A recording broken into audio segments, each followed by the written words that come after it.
Le transport aérien fait désormais partie intégrante de notre quotidien et relie les habitants de notre planète. Depuis quelques années, les compagnies aériennes se livrent à une bataille féroce à laquelle participent ce qu'on appelle les super airliners. L'Airbus A350 est l'un d'entre eux. Mais cet appareil est-il digne de sa réputation?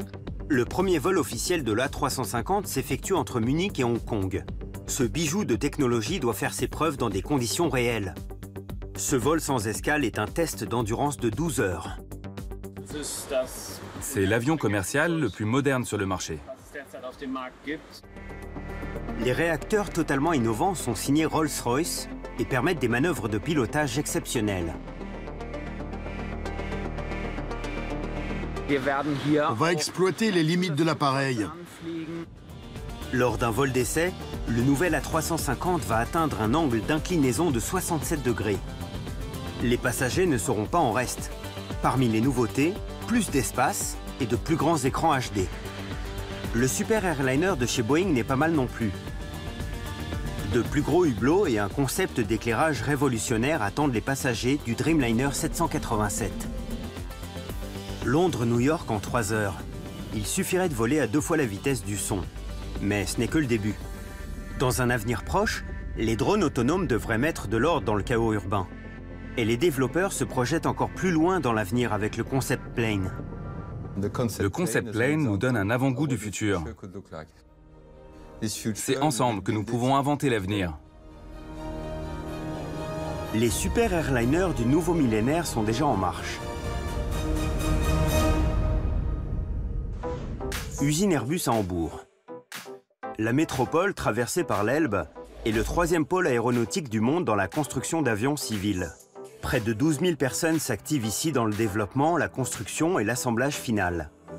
Sur ce site de 19 km², on produit notamment 2 super airliners. Le plus gros avion de ligne de la planète, l'A380, et le nouveau gros porteur long courrier, l'A350. On a même construit un hall de montage dédié à la fabrication de ces 2 engins. Ici, on monte les systèmes mécaniques et électriques pour 2 sections du fuselage. La section avant, qui part de derrière le cockpit jusqu'au début de l'aile. Et la section arrière, derrière la queue. Au premier coup d'œil, les sections de fuselage se ressemblent toutes. Elles ne se distinguent que par leur numéro de série. Le plan de montage est bien établi. Il commence par l'arrivage des toutes premières sections du fuselage. Le personnel parle ici de tonneau. Dans ce tonneau, on monte les différents systèmes morceau par morceau. Cette nouvelle méthode permet d'aller beaucoup plus vite que dans l'ancien hall de montage. Pour les structures de fuselage et de voilure, on utilise une quantité de matériaux composites de fibres de carbone inédite sur un avion de ligne. Au bout de 12 petits jours, une section de fuselage quitte l'usine de Hambourg et s'envole pour Toulouse à bord de l'avion cargo Beluga. Cette cadence n'a été rendue possible que par une nouvelle méthode de montage appelée intégration modulaire. C'est une méthode d'installation toute particulière dans la construction aéronautique. Dans le groupe Airbus, l'A350 est le seul programme à connaître ces installations. Ici, on pose des câbles, on monte des conduits de climatisation et on installe de petits appareils de commande. L'avantage, c'est qu'on n'est plus obligé de lever la tête pour travailler, car les modules sont incorporés au plafond de la cabine ultérieurement. Un grand soulagement pour les techniciens. Tout reste installé par la main de l'homme. Les câbles sont regroupés pour former des harnais électriques, puis sont canalisés. Les mécaniciens intègrent ensuite ces harnais dans les modules.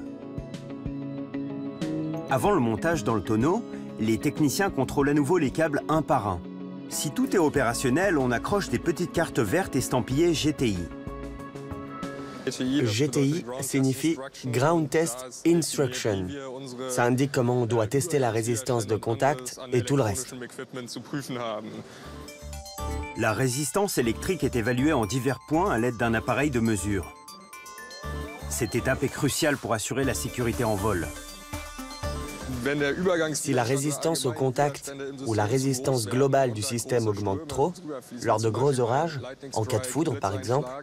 changer de système. La résistance électrique est évaluée en divers points à l'aide d'un appareil de mesure. Cette étape est cruciale pour assurer la sécurité en vol. Si la résistance au contact ou la résistance globale du système augmente trop, lors de gros orages, en cas de foudre par exemple, Ça générerait énormément de chaleur. Ce n'est pas ce qu'on veut dans un avion. Une fois le module monté, une grue l'achemine avec précaution jusqu'au fuselage de l'A350. Cette nouvelle technique de montage fait gagner un temps colossal. Le constructeur n'avait jamais livré autant d'avions. Rien que sur la chaîne de production de l'A350, 10 avions par mois sortent de l'usine. Ce rythme effréné s'explique notamment par le montage simultané de la cabine de passagers et du fuselage, des ailes et de l'empennage. Mission accomplie, on retire les boulons de retenue et le module part rejoindre le fuselage. L'appareil se décline en 3 versions. Il s'agit ici du modèle intermédiaire, l'A350 XWB-900 pour Lufthansa. Le module est poussé sur un rail pour s'insérer dans le fuselage. C'est une phase délicate. La moindre erreur pourrait paralyser toute la chaîne de production. Les techniciens sont extrêmement concentrés. La sécurité des futurs passagers en dépend. Les petits écarts en haut du module sont corrigés à l'aide de vis de réglage. Des centaines de faisceaux de câbles pendent toujours du plafond. Ils vont être isolés et posés à la main. Tandis qu'on s'affaire toujours dans la partie supérieure de la cabine, tout est prêt dans la partie inférieure. Nous sommes dans la partie dédiée au fret. Ici, il y a tous les systèmes que les passagers ne voient pas. Dans la partie arrière se trouvent les réservoirs d'eau fraîche et d'eau usée. Nous avons monté 2 réservoirs d'eau fraîche. Il y a un grand modèle et un petit modèle. Le plus grand peut contenir dans les 800 litres et le plus petit environ 600 litres. On compte une quarantaine de litres par passager. Sous cette plaque se cache l'alimentation en oxygène de l'A350. Les conduites sont bien protégées au milieu du fuselage. C'est ici que se déroulent les câbles qui alimentent le système de fret. Les containers sont chargés automatiquement dans le fuselage et sont bien positionnés. Nous avons monté le système de chargement de fret. Ce sont des pistes de roulement. Elles sont constituées de différentes parties sur lesquelles sont chargés les bagages et le fret.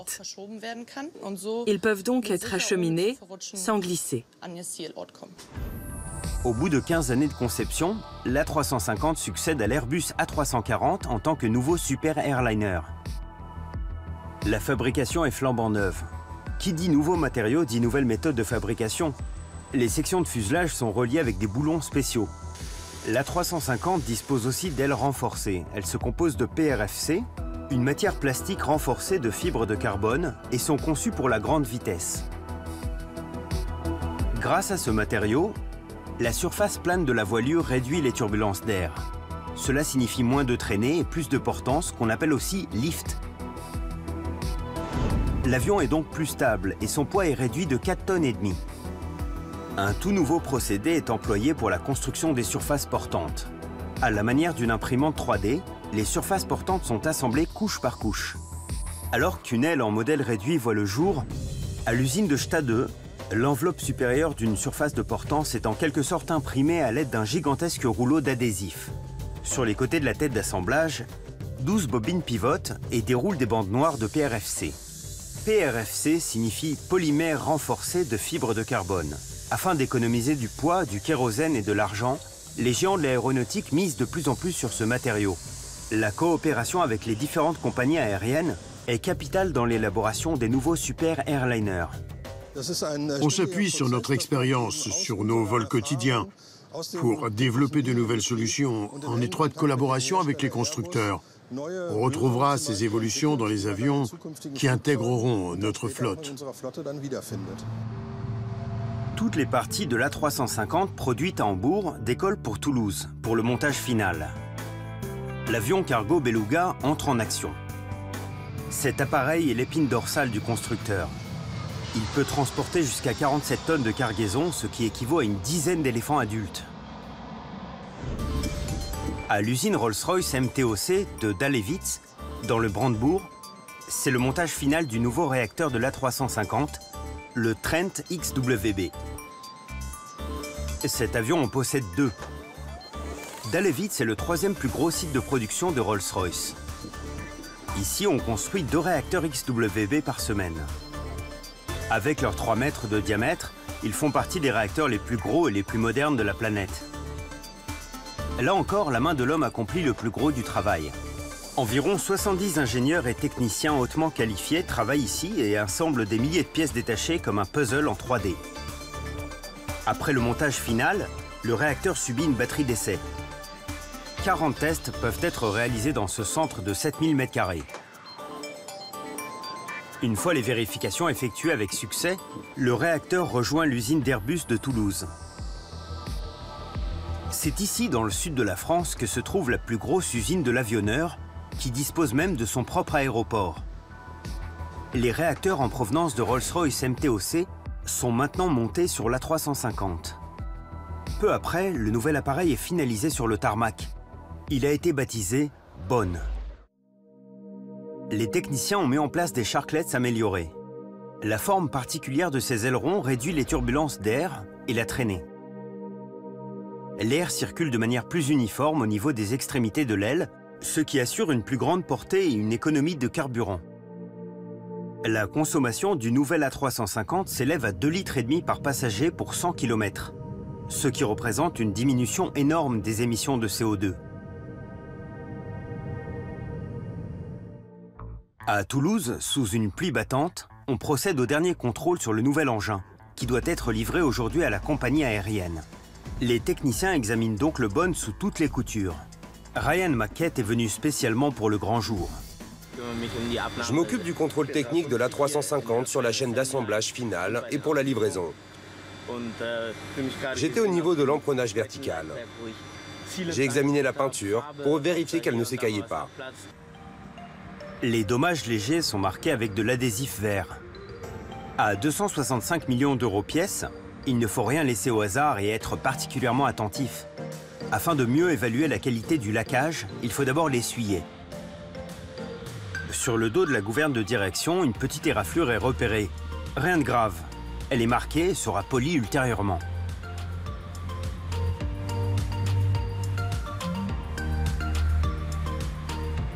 Pendant ce temps, à l'avant de l'appareil, on teste le système radar. Il se situe juste devant le cockpit, dans le nez de l'avion. Le radar est essentiel pour la météo et le contrôle de l'espace aérien. La vérification est terminée et les techniciens sont très satisfaits. L'appareil est fin prêt. C'est l'heure du briefing.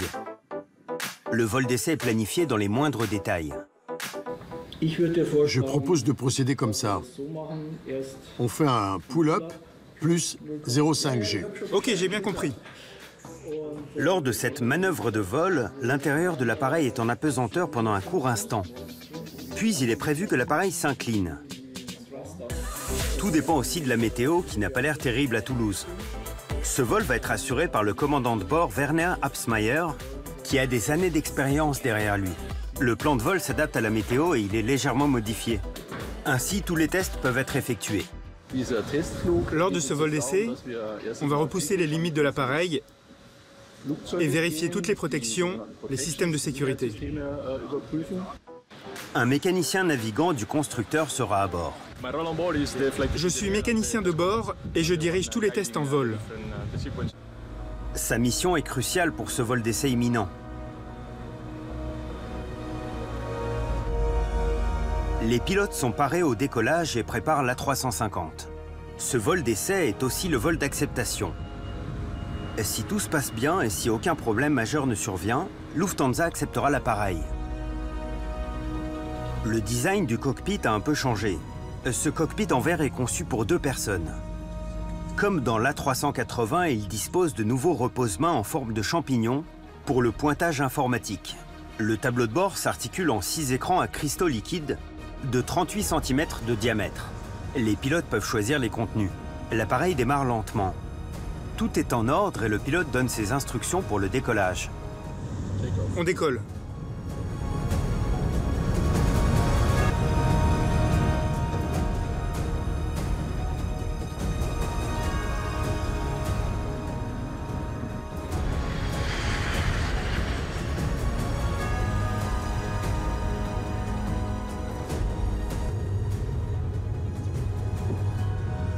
Tandis que le train d'atterrissage se rétracte, ils reçoivent les premières données. Puissance motrice, vitesse, pression dans la cabine, tous les paramètres sont normaux. Les nouveaux réacteurs Rolls-Royce et l'aérodynamique optimisée réduisent l'empreinte sonore de 30%, ce qui est largement en dessous du seuil réglementaire. Le premier test est plus dur qu'il n'y paraît. L'appareil vole à l'horizontale à vitesse maximale, à environ 900 km/h, puis il passe en vol ascensionnel. En une poignée de secondes, il atteint le sommet de sa trajectoire. On réduit la puissance des réacteurs pour que la poussée compense la résistance de l'air. Le nez de l'avion est dirigé vers le sol. Dans cette phase de vol, on ressent une baisse de pesanteur, presque comme en chute libre. Vers la fin, le piquet est redressé par la gouverne de profondeur et le pilote rétablit la puissance des réacteurs. Ça y est, le test est réussi. Déjà, le défi suivant se présente. Gauche et droite à 67 degrés. L'appareil doit maintenant s'incliner à 67 degrés. Une pression extrême pour les surfaces portantes est un bon test pour savoir si tout va tenir.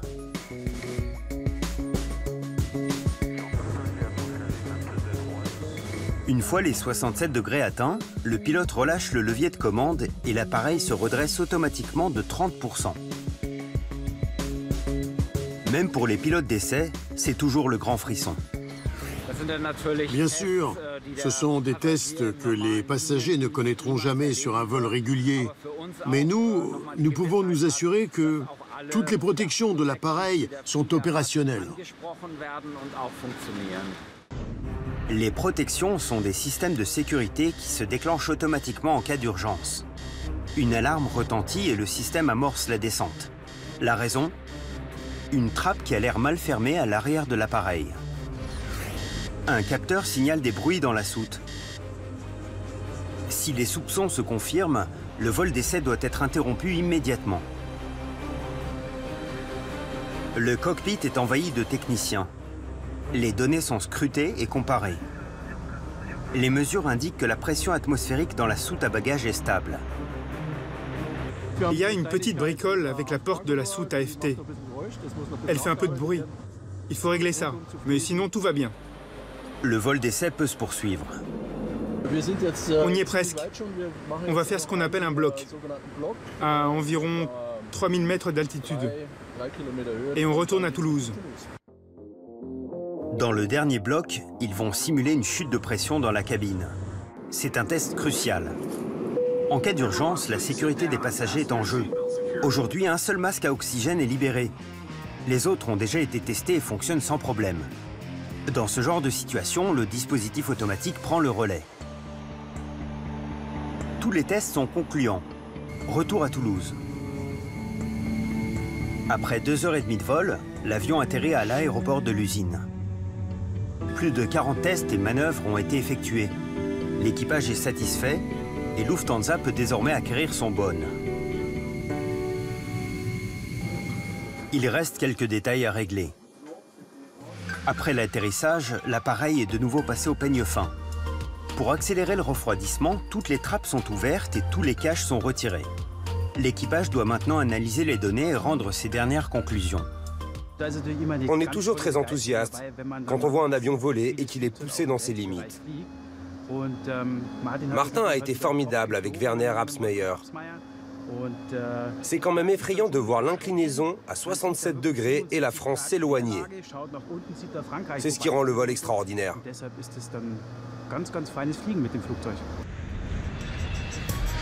Le concurrent Boeing mise aussi sur la haute technologie et a construit un nouveau super airliner, le Dreamliner 787.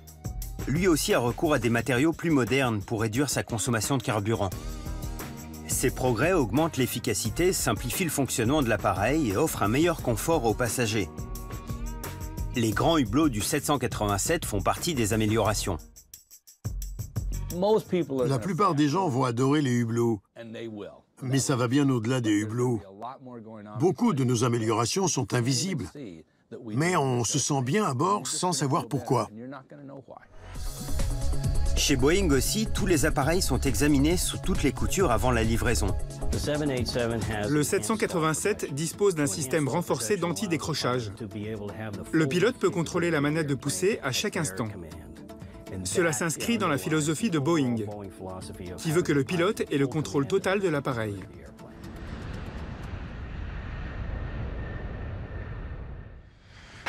Aéroport de Munich. L'équipage du nouvel A350 Bone se prépare à décoller pour Hong Kong.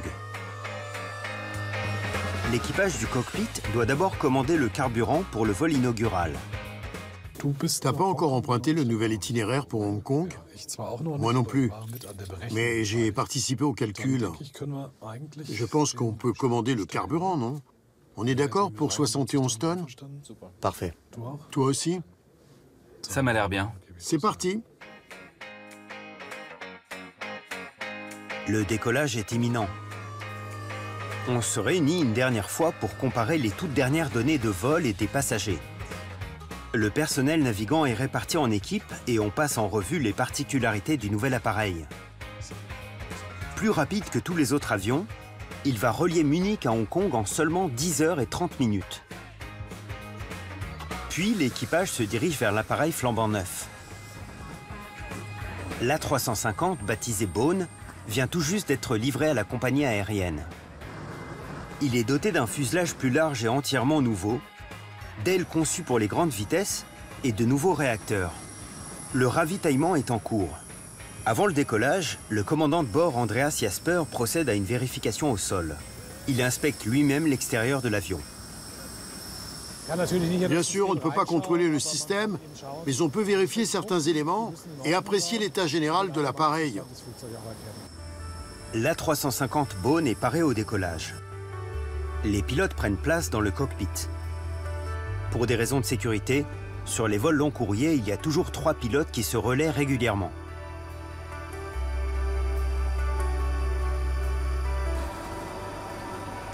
Dans la cabine, on range les dernières provisions. Tout est nouveau dans cet avion. On le sent dès qu'on entre. Tout sent le neuf. En tant que Munichois, on est fiers d'être les premiers à voler à bord de cet appareil. Les premiers passagers embarquent. Le personnel navigant doit se familiariser avec un tout nouveau système. Tout a été répété en amont, mais la réalité est bien différente. Certaines choses ont changé de place et il faut les chercher. Mais l'enthousiasme l'emporte. C'est vraiment très agréable. On a beaucoup plus de place et on n'est pas habitué à avoir 2 cuisines par rapport à l'A340. C'est vraiment mieux de travailler dans ces conditions. Cela vaut pour la nouvelle classe affaires. Entre-temps, le traiteur a livré les repas et l'équipage du cockpit est paré au décollage. Les derniers passagers ont embarqué, les portes sont fermées, on est ravis. On se met doucement en route, j'attends ces 10h30 de vol vers Hong Kong avec impatience. Le Bone et ses 325 passagers se dirigent vers la piste de décollage et va quitter Munich pour Hong Kong. Pour son premier vol long courrier régulier, l'A350 va parcourir 9000 km sans escale.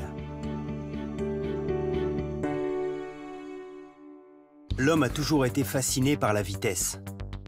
Des voitures toujours plus rapides et des trains à grande vitesse avalent les kilomètres. Et il y a aussi du mouvement dans l'aviation commerciale. Boom Industries construit un avion capable de faire Munich-Hong Kong en 4 heures. Pour atteindre notre objectif de voyage supersonique abordable, nous avons lancé un défi à nos ingénieurs, construire un avion qui soit 20% plus efficace que le Concorde. Le Concorde a été le premier avion de ligne commerciale supersonique du monde.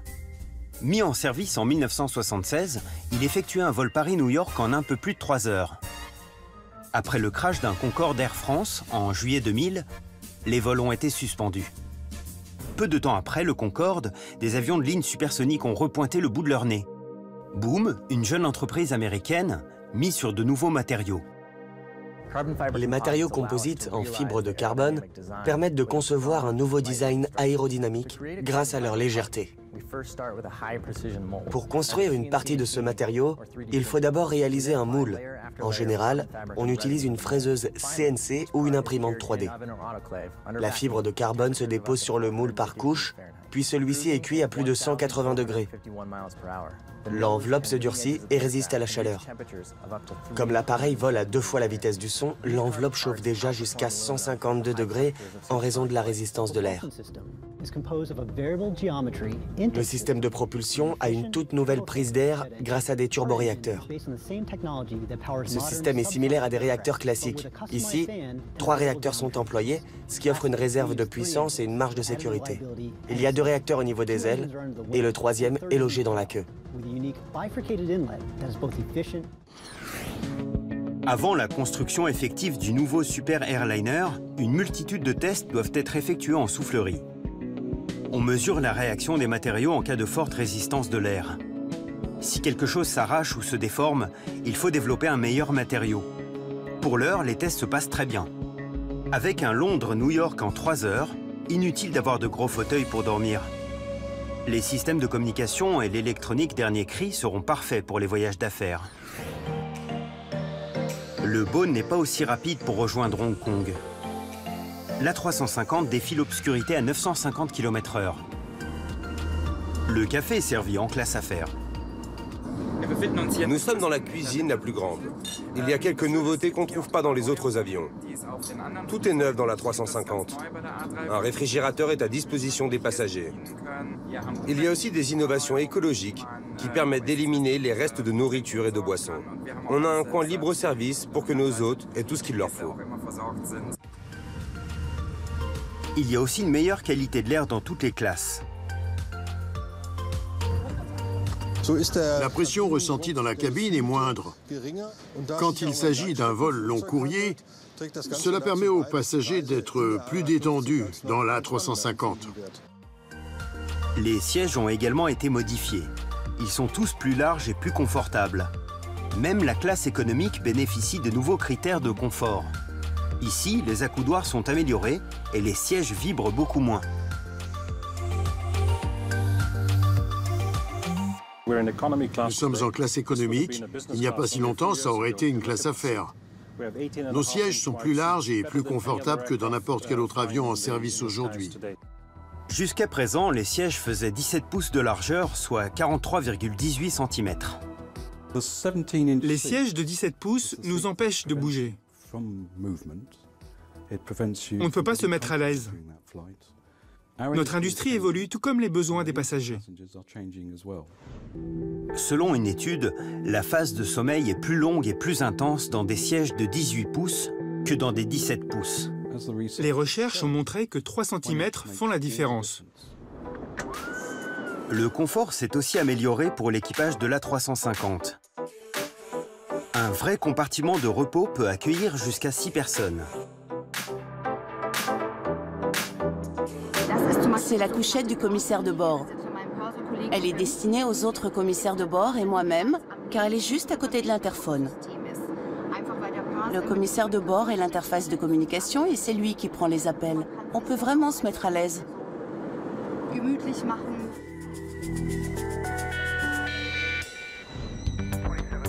Il existe un autre super airliner, le Boeing 777.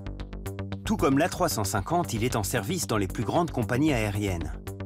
L'agencement de la cabine est modulaire et peut être transformé à souhait.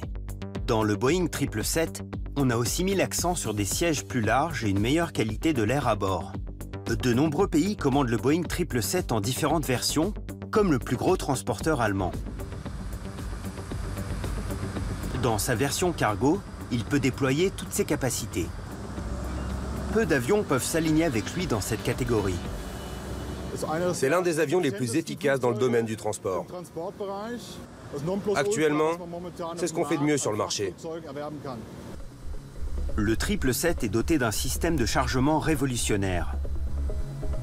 Les containers sont chargés selon un ordre précis sur une plateforme élévatrice. La plupart des containers pèsent le poids d'une petite voiture. Les containers sont d'abord acheminés dans la soute supérieure via un système élévateur sophistiqué. Ces lourdes charges sont réparties uniformément sur toute la surface. Même chose dans la soute intermédiaire et on termine par la soute inférieure. Il y a un coin kitchenette derrière le cockpit.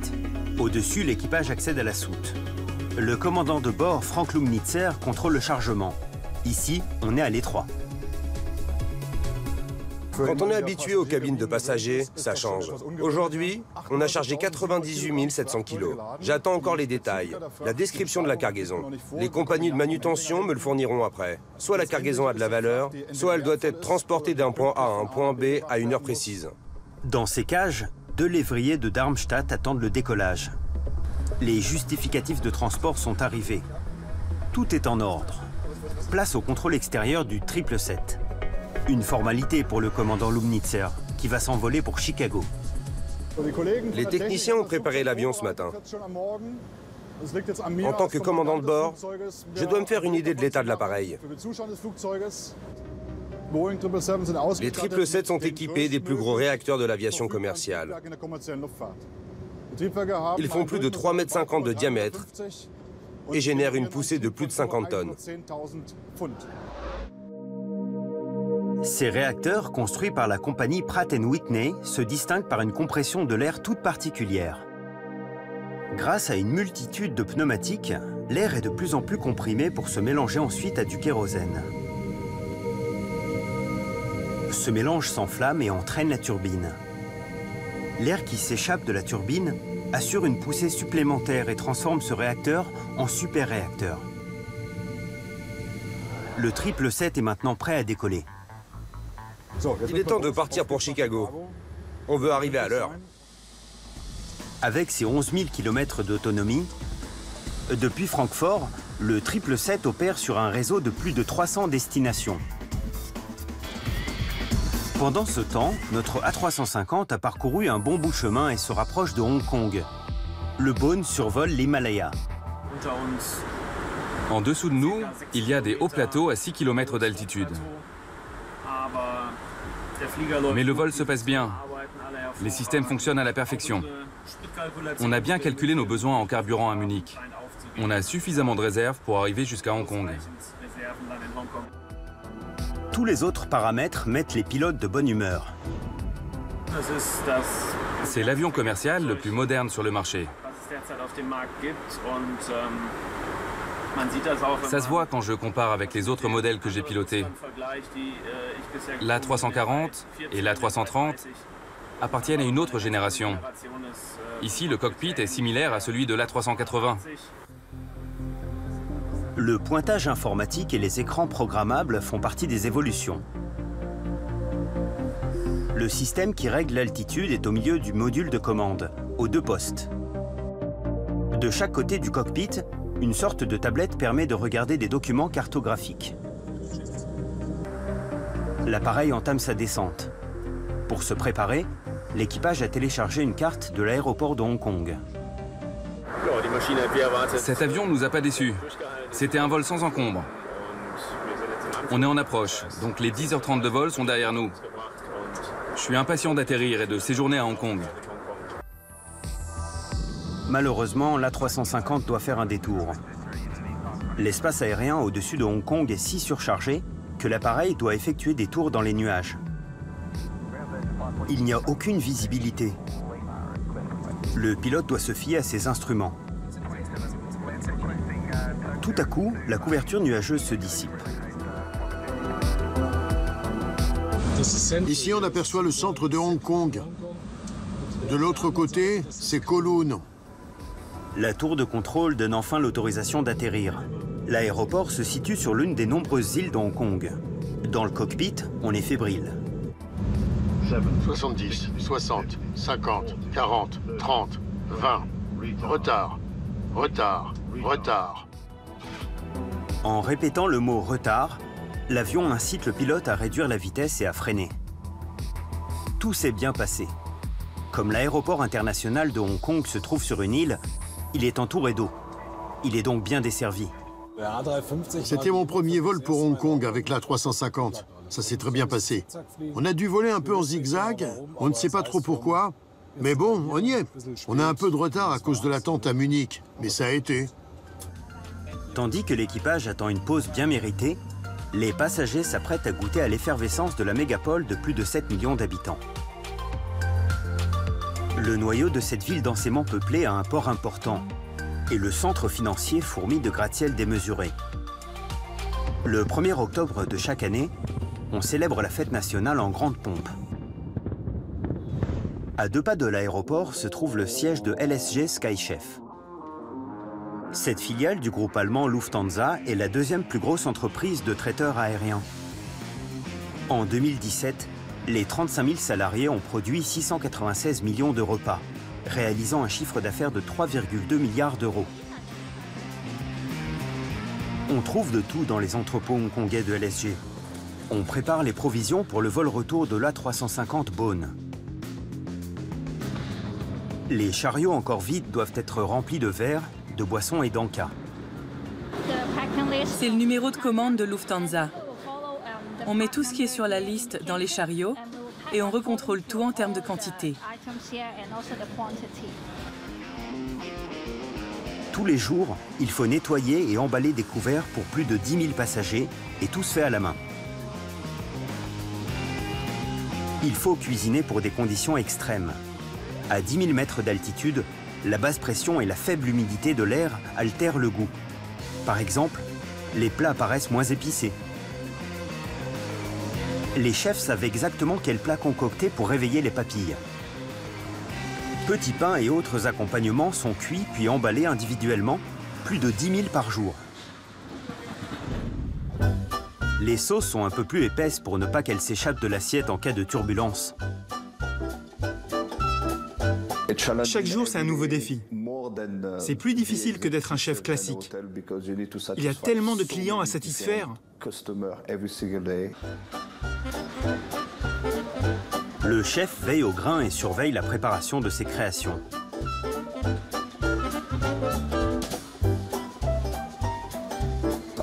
Bien sûr, je cuisine pas tout seul.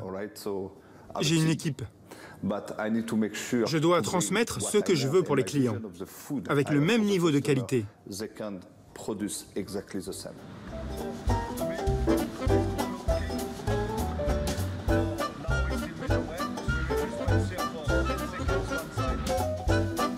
Trois chefs sont au fourneau pour préparer les plats qui seront servis sur le vol du retour du Bone.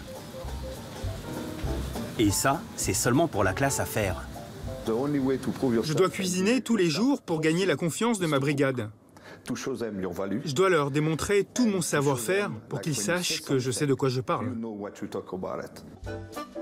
Un point essentiel. Aucun plat ne doit dépasser les 4,5 cm de haut.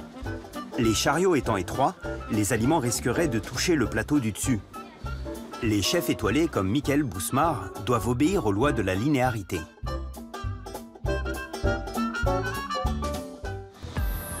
Les chariots sont pleins et peuvent être embarqués. Ils vont d'abord voyager à bord de camions frigorifiques. C'est la centrale qui traite les commandes et les demandes de modification. Les cuisiniers doivent avoir une idée du nombre de plats et de vols. Disons que Lufthansa a 66 sièges en classe affaires. On cuisine 66 plats, même s'il n'y a que 40 passagers ce jour-là. Ça vient en extra. Bien à l'abri dans les chariots, les plats du Bone partent pour l'aéroport. Il y a le temps. L'A350 de Lufthansa décolle de Hong Kong dans 90 minutes. Les victuailles peuvent donc être chargées comme prévu. Les chariots vont rejoindre le camion frigorifique les uns après les autres. C'est parti pour l'aéroport. Les camions de LSG s'arriment à l'A350 et déchargent la nourriture.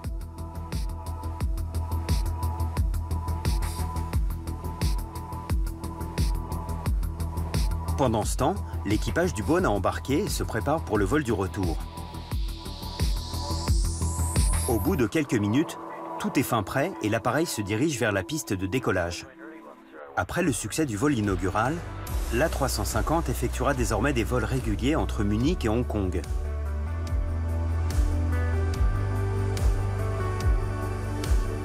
Les avions modernes sont de plus en plus demandés. La Chine ne compte pas ses commandes d'avions en tout genre. La République populaire vient d'acquérir son 50e A330. Une telle croissance encourage les constructeurs à sans cesse optimiser leur production. On va accélérer la production des A350. Dès 2019, on pourra livrer 60 avions par mois. L'avenir de la mobilité est une question fondamentale. les avionneurs veulent tester de nouveaux concepts afin d'améliorer les transports en commun. On commence à se pencher sur la mobilité au sens plus large quand on prend l'avion. Il s'agit de voyager confortablement de porte à porte. Le transport jusqu'à l'aéroport, les contrôles de sécurité et tout le reste doivent être une vraie expérience pour le passager. Le taxi volant Vahana est un projet ambitieux. Les développeurs cherchent des solutions pour décongestionner les villes. Le passager lance l'application et un avion taxi le conduit à sa destination. Vahana a été développé par nos collègues de la Silicon Valley. Il est doté d'ailes pivotantes et il est conçu pour un passager. Vahana fait 5,70 m de long pour 6,20 m de large. Son poids d'envol s'élève à 745 kg. C'est un engin autonome, sans pilote. Il sait éviter les obstacles comme les oiseaux ou les autres drones. Un autre concept est baptisé pop-up. Le principe est simple. Au sol, le pop-up circule comme une voiture classique. Pour de plus longs trajets, un énorme quadrirotor vient s'arrimer à la voiture. Le pop-up atterrit à l'endroit voulu et on peut reprendre la route. Cerise sur le gâteau, les passagers n'ont besoin ni du brevet de pilote, ni du permis de conduire. Ce drone électrique, mi-voiture, mi-hélicoptère, est entièrement automatique.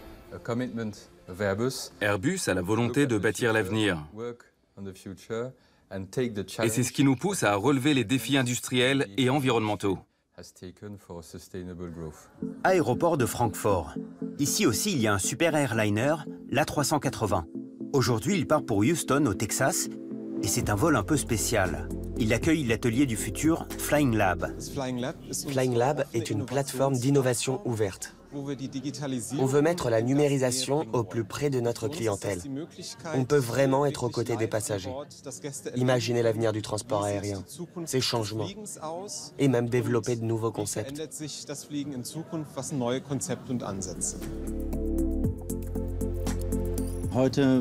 Aujourd'hui, de nouveaux uniformes vont être présentés, ainsi que de nouveaux sièges. Sur le vol LH440, c'est valable en classe économique comme en classe affaires. Ce mastodonte est idéal pour ce projet car il est suffisamment grand pour accueillir un studio mobile. Après le décollage, le studio est monté en un temps record. En quelques minutes, tout est opérationnel. Les animateurs présentent les toutes dernières visions futuristes. Les passagers suivent les conférences en temps réel sur leurs smartphones et tablettes. Ce vol de 11 heures est aussi l'occasion de tester les produits techniques du futur. En exclusivité, les passagers peuvent jeter un œil aux idées nouvelles. Un vol dans le futur, en quelque sorte. Ces sièges dernier cri sont révolutionnaires, les Smart Chairs.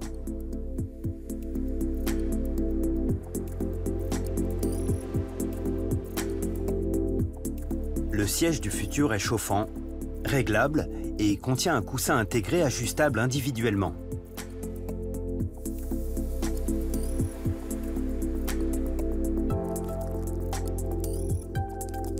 Grâce à un écran nommé Cocoon, le personnel de bord peut visualiser les souhaits de chaque passager. Une fois rabattue, la fonction Cocoon offre beaucoup plus d'intimité aux passagers. L'écran permet de profiter autrement des offres de divertissement en vol. Au décollage et à l'atterrissage, on peut voir si chaque passager a bien attaché sa ceinture. Le siège revêt des couleurs pour faciliter l'embarquement et le débarquement.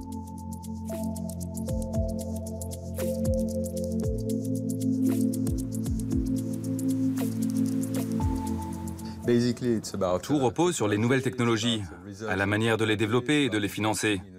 Et l'homme joue un rôle essentiel. Pour construire l'avion du futur, on a besoin de nouveaux collaborateurs talentueux, capables d'envisager l'avenir. Faisons un saut en 2050. À quoi ressembleront les super airliners? Parois transparentes, sièges bioactifs, divertissement interactif, grands espaces, tout cela pourrait bientôt devenir réalité. Cet avion, baptisé Concept Plane, a déjà été mis au point et présenté au public. Les gens ont pu avoir un aperçu du futur et des opportunités qu'il a à offrir. Réalité virtuelle, golf, écran transparent et aussi l'utilisation des médias sociaux. Et Facebook ne remplacera jamais les rencontres en chair et en os. Ce qui compte, c'est que le voyage soit aussi court que possible. C'est pourquoi on travaille aussi sur le transport vers et depuis l'aéroport pour en faire une toute nouvelle expérience. Il reste un long voyage à parcourir pour passer de l'A350 au Concept Plane. Mais les compagnies aériennes contribuent à accélérer le développement.